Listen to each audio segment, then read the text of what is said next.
Today I'm going to show you real quick overview how to use this Hoover carpet cleaner, the best in the market. First, we are going to fill up our water with some carpet solution. Oh, by the way you take it out is you press on this latch and it comes right out. You pull on it. Here we go. Here's our lid.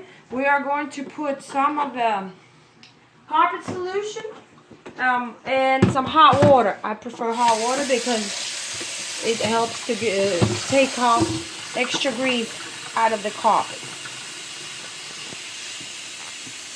Here we go. Fill it up nice and full. Close the lid, make sure it's shut tight. We'll put it back in the carpet cleaner. Make sure our container with dirt container is empty. To do that, press on the latch, the foot release lever, and pick up this container. Open it up.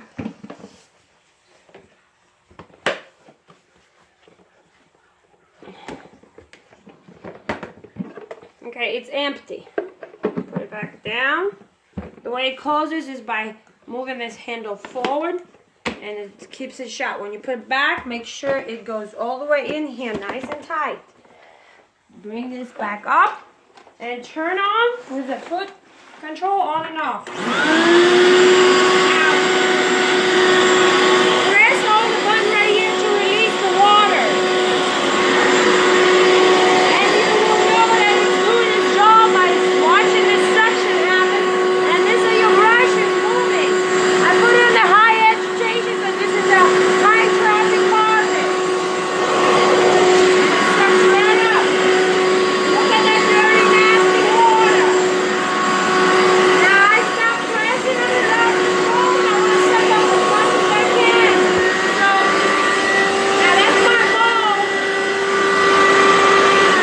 When it gets really soapy water, my concentration is incorrect. When it gets really soapy water, the ball will get sucked up, sending the message to the dirt container that it's full, when it is not full. So get your soap concentration correctly. My soap concentration, I got carried away and I put too much. See my ball getting sucked up? There's your ball. It'll start suction and I need to clean this filter too. Alright, so when it's too soapy, the ball will get sucked up sooner than full container. Alright, let's get back.